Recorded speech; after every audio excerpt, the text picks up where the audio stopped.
Episode 2 में वह rock paper scissor खेलते हैं। रियान जीत जाता है।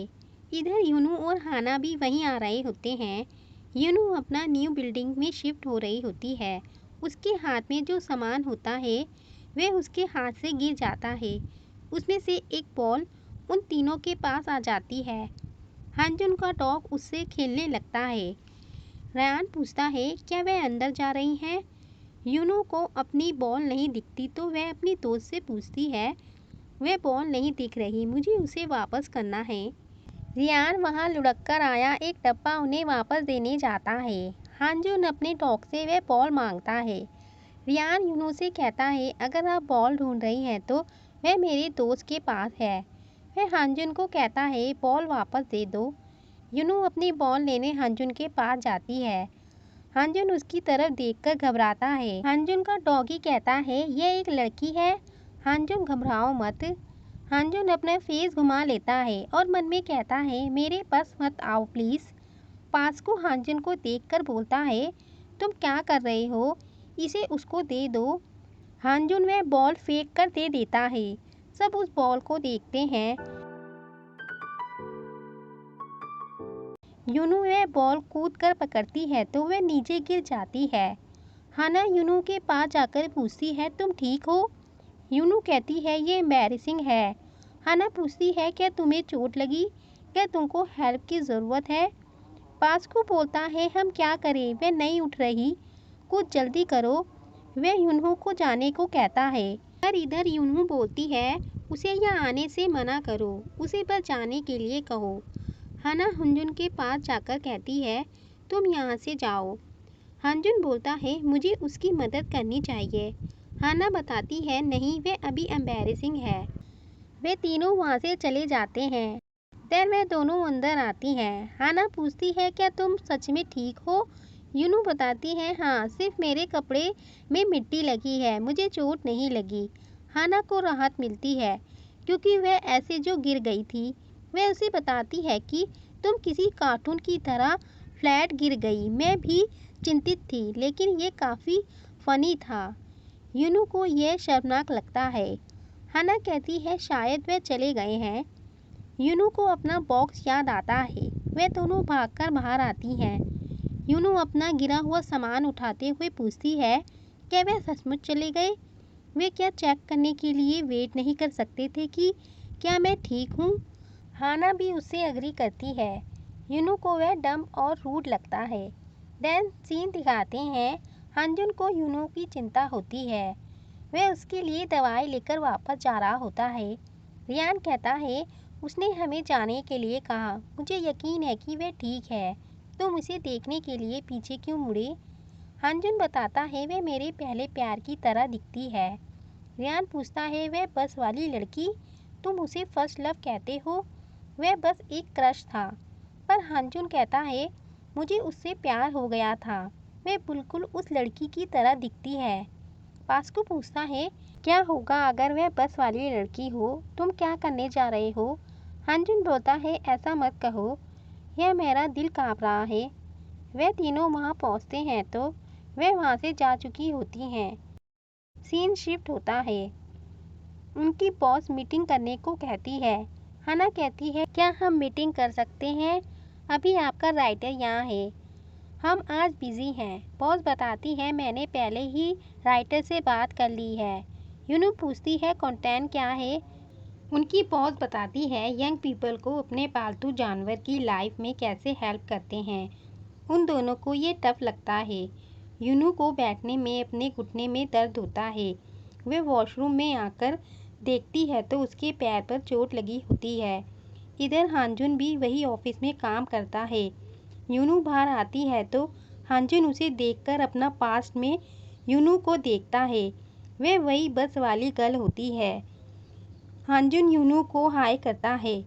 यूनू पूछती है क्या तुम यहाँ काम करते हो। हानजुन हाँ कहता है। यूनू को लगता है कि हानजुन को कोरियन भाषा बोलनी नहीं आती, पर वह कहता है मुझे आती है। यूनू अपने मन में कहती है तो क्या उसे माफ़ी नहीं मांगनी चाहिए। हानजुन बाय कहकर जाने लगता है। यूनू उसे रोकती है। मुझे पता है कि मैंने तुमको वापस जाने के लिए कहा था, लेकिन तुमको कम से कम माफ़ी नहीं मांगनी चाहिए। हानजुन यूनू से वैसे ही खड़े खड़े सॉरी कहता है। यूनू हाना की बात सोचती है कि वह रूड एंड डम है। वह उसकी माफ़ी एक्सेप्ट कर लेती है और वहाँ से चली जाती है। हानजुन बोलता है वह वही लड़की है, लेकिन मैं इतना ही कह सकता हूँ। तभी वहाँ उसके दोस्त आकर पूछते हैं, गैस करो वह ठीक बगल में है। रियान कहता है वे साउथ ईस्ट में है, तो अब आगे बढ़ो, तुम्हें फाइनली गर्लफ्रेंड मिल गई। हानजुन बताता है वह बस वाली गर्ल है, मैंने उसे पहली बार 9 साल पहले बस स्टॉप पर देखा था। मैंने तुम्हें बताया था, तुमने कभी इतनी खूबसूरत लड़की नहीं देखी होगी। एक दिन कुछ बड़ा हुआ। देन दिखाते हैं यूनू बस स्टॉप पर बैठकर सो रही होती है। हानजुन उसे गिरने से बचा लेता है। देन दिखाते हैं वे तीनों दीवार के बाहर खड़े होकर अंदर का सुनने की कोशिश करते हैं, पर उन्हें कुछ सुनाई नहीं देता। रियान कहता है तुम लोग क्या कर रहे हो, क्या तुम्हें दिखाई नहीं दे रहा क्या इम्पोर्टेंट है? पर उन दोनों को समझ नहीं आता, तो रियान कहता है तुम बेवकूफ़ हो। ऑफिस के नेक्स्ट डोर में 2 वुमेन हैं, उनमें से एक तुम्हारी पहला लव है और किसी लड़की को ऑर्गेनिक तरीके से मिलने का ये एक गोल्डन चांस है। मैं तुम्हारा लव को सच कर दूंगा। पर हानजुन को समझ नहीं आता। रियान बोलता है डेटिंग काउंसलर मैं तुम्हें दे रहा हूँ। हानजुन हैरान होता है, तो रियान कहता है ठीक है अगर तुम नहीं चाहते। पर हानजुन मान जाता है, मैं इसके लिए तैयार हूँ, मैं कोशिश करूँगा। फिर वह अपना फॉर्म फिल करने जाता है। डॉक्टर उसे अपने बारे में लिखने को देता है।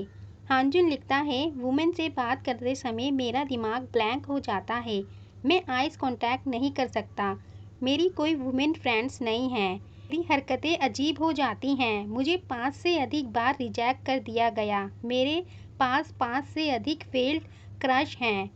डॉक्टर वह देखकर बताता है तुम्हें पहले वुमेन्स के आसपास कंफर्टेबल होने के बारे में सबसे पहले सोचना है।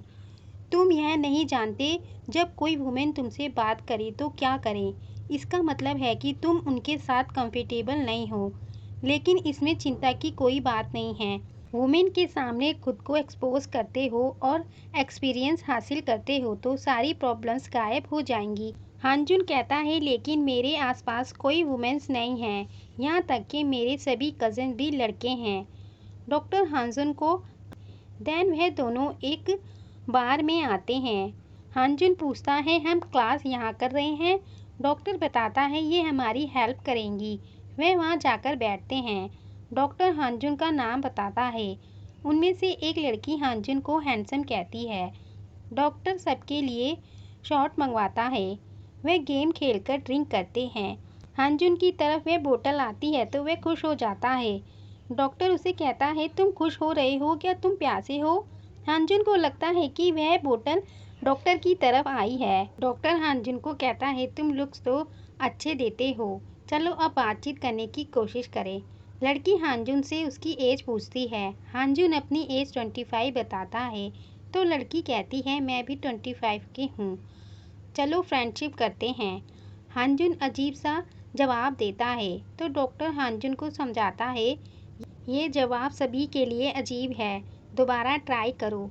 देन हानजुन कहता है हम कर सकते हैं। डॉक्टर उस जवाब को सही कहता है और अपना तरीके से समझाता है, तुम यह भी बोल सकते हो अगली बार, हम आज ही मिले हैं।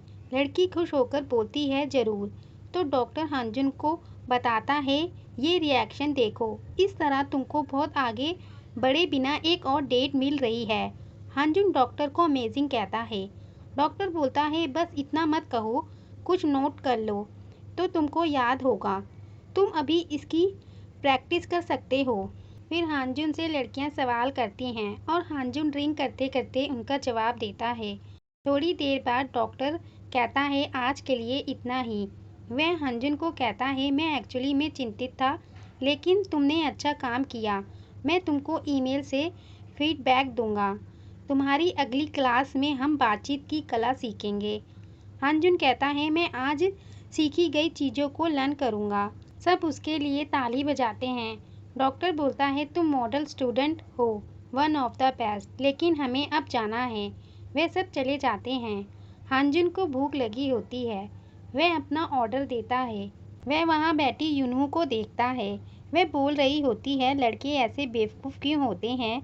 वे हमेशा संतुष्ट हो जाते हैं और बदल जाते हैं। इसी सीन पे ये एपिसोड सेकंड एंड होता है। Thanks to watching.